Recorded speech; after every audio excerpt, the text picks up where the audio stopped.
छत्रपति संभाजी महाराज संपूर्ण विश्व भर के योद्धाओं में से सर्वोत्तम अजिंक्य योद्धा। वो जितने पराक्रमी थे उतने ही बुद्धिमान। संभाजी राजा ने अपने संपूर्ण जीवन में 140 लड़ाइयाँ की, पर एक भी लड़ाई में पराभूत न होने वाला राजा। ये बात Guinness book of world record में आज भी दर्ज की गई है। विश्व के पहले बुलेट प्रूफ जैकेट की खोज छत्रपति संभाजी महाराज ने की। इसके साथ साथ विश्व के पहले जैविक अस्त्र की भी खोज छत्रपति संभाजी महाराज ने ही की। विश्व के सबसे पहले जैविक अस्त्र का इस्तेमाल छत्रपति संभाजी महाराज ने किया। ये उनके युद्ध नीति का एक खास नमूना है। उस समय औरंगजेब ने स्वराज पर बड़ा आक्रमण किया था। उसने अपना पुत्र शाह आलम को 1.5 लाख की फौज देकर स्वराज पर आक्रमण करने भेजा था। 15 सितंबर 1683 से 24 मई 1684 तक इस युद्ध का काल इतिहास में बताया गया है। इस आक्रमण के पीछे औरंगजेब के 2 मकसद थे। पहला, चारों ओर का प्रदेश कब्जे में लेकर छत्रपति संभाजी राजा को कैद करना, और दूसरा मकसद था स्वराज को मिलने वाली मदद बंद करना। स्वराज पर यह बड़ा संकट था, पर संभाजी राजा के जबरदस्त युद्ध नीति के कारण इस आक्रमण की आग स्वराज के जनता तक पहुंची नहीं थी।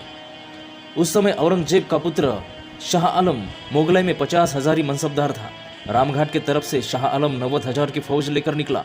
बची हुई फौज लेकर शहाबुद्दीन खान देवघाट की तरफ से कल्याण की तरफ आया। शाह आलम को रामघाट पार करने के लिए 2 महीने गुजरे। आते आते वो आजू बाजू के प्रदेश लूटता रहा, जलाता रहा। उसमें पोर्तुगीज और अंग्रेजों के प्रदेश भी जल गए। इसलिए पोर्तुगीज और अंग्रेज शाह आलम के खिलाफ हो गए। अब शाह आलम फौज लेके खाड़ी के प्रदेश में पहुंचा। वैसे देखा जाए तो गोवा और वेंगुर्ला का प्रदेश युद्ध के लिए बहुत ही कठिन, क्योंकि वहां के हमेशा के बारिश के कारण हर तरफ कीचड़ ही फैला हुआ रहता था। अगर किसी ने ज्यादा हलचल की उस दलदल में वो यूं ही फंस जाता था। ऐसी अवस्था में शाह आलम अपनी प्रचंड फौज लेके आया। समुद्र का पानी पीने लायक नहीं था। पहाड़ी इलाका रहने के कारण वहां पीने के पानी के लिए कुआं दूर दूर तक मिलता नहीं था।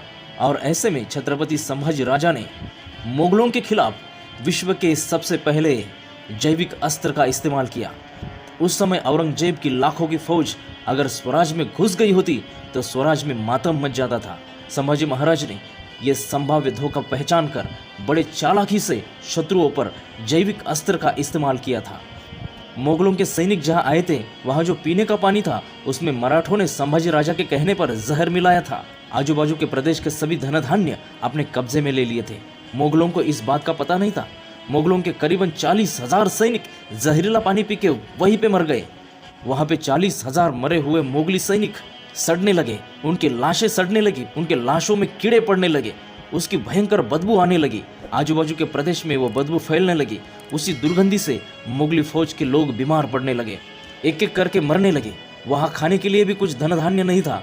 लोग भूखे भी मरने लगे, भूख के मारे तरसने लगे, मरने लगे। सभी तरफ से मुर्दे ही मुर्दे फैल चुके थे। देखते देखते वहां इतनी भयंकर परिस्थिति निर्माण हुई कि मुगल सैनिक सभी अपने आप दम तोड़ने लगे। नाइलाज से मुगलों ने मराठों के आगे घुटने टेके। युद्ध न करते हुए सभी पराभूत हुए, मर गए। विश्व के इतिहास में न लड़ते हुए 1.5 लाख सैनिक पराभूत हुए, यूं ही अपनी जान गंवा बैठे, एक शस्त्र भी न उठाए हुए। इतना बड़ा आक्रमण करने वाला इतिहास का पहला राजा यानी छत्रपति संभाजी महाराज। इस प्रकार स्वराज पर आया हुआ संकट महाराज ने युद्ध न करते हुए केवल बुद्धि के बल पर जीत लिया था।